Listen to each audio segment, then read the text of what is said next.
ಅಯ್ಯಯ್ಯೋ, ಈ Clara aunty ಮತ್ತೆ ಬೆಂಡೆಕಾಯಿ ಗೊಜ್ಜೆ ಮಾಡಿದ್ದಾರೆ. ಇದನ್ ಬಿಟ್ರೆ ಅವ್ರಿಗೆ ಬೇರೆ ಮಾಡಕ್ಕೆ ಬರಲ್ವಾ? ಯಾವಾಗ್ಲೂ ಹೀಗೆ ಮಾಡ್ತಾರೆ.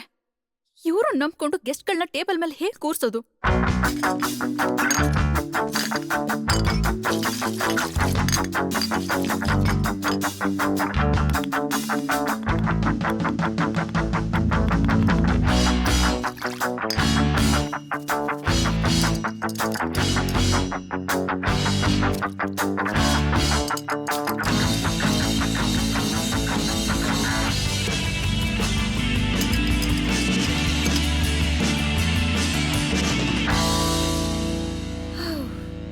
ಸಕ್ಸಸ್.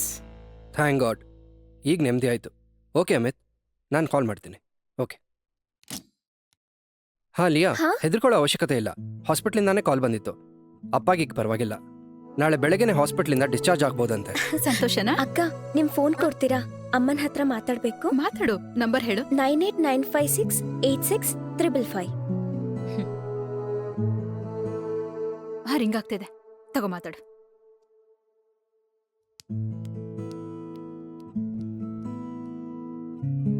ಅಮ್ಮ, ಹೊಟ್ಟೆ ಹಸಿತಾ ಇದೆ.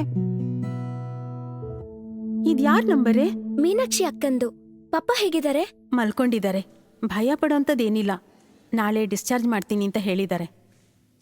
ಈ ಸ್ಥಿತಿಲಿರೋದಕ್ಕೆ ನಿನ್ನನ್ನು ಕಳಿಸಿದ್ದು. ಅದು ಅಲ್ಲದೆ ಅವ್ರು ಕೇಳಿದಾಗ ಆಗಲ್ಲ ಅಂತ ಹೇಳಕ್ಕಾಗ್ಲಿಲ್ಲ. ನಿಮ್ಮಪ್ಪ ಬೇರೆ ಕಳಿಸು ಅಂತ ಹೇಳಿದ್ರು. ಸರಿ ಮಾ, ನಾಳೆ ಸ್ಕೂಲ್ ಮುಗಿಸ್ಕೊಂಡು ಬಂದ್ಬಿಡ್ತೀನಿ. ಮೀನಾಕ್ಷಿ ಅಕ್ಕ ಹಾಕೊಳ್ಳೋದಿಕ್ ಡ್ರೆಸ್ ಕೊಟ್ರು.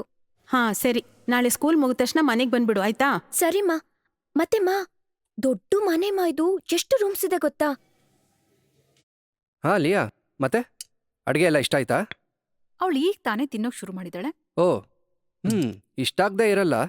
ನಾನು ಇವಳನ್ನ ಮದುವೆ ಆದಾಗ ಇವ್ರ ಅಪ್ಪ ನಂಗೆ ವರದಕ್ಷಿಣೆ ಅಂತ ಕೊಟ್ಟಿದ್ದು ಈಗಿಲ್ಲಿಂದ ಹೋದ್ಲಲ್ಲ ಈ ಕ್ಲಾರನ್ನೇ.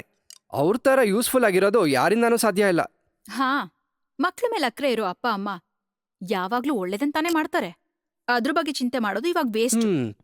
ಆದ್ರೆ ನಮ್ಮ ಅಪ್ಪ ಅಮ್ಮನ್ಗೆ ಏನಾಗಿತ್ತು ನೋಡ್ರಿ, ಬೇಡ. ನೀನ್ ತಿನ್ನಮ್ಮ. ಇವ್ರದು ಯಾವಾಗ್ಲೂ ಇದ್ದಿದ್ದೆ, ತಲೆ ಕೆಡ್ಸ್ಕೋಬೇಡ. ಇನ್ ಸ್ವಲ್ಪ ಹಾಕ್ಲಾ? ಸಾಕು. ಇನ್ನೂ ಸ್ವಲ್ಪ ಹಾಕಿಸ್ಕೋ. ತಿನ್ನು. ಏಯ್, ಸರಿಯಾಗಿ ತಿನ್ನೋ. ಓಕೆ. ನೀ ತಿನ್ನು.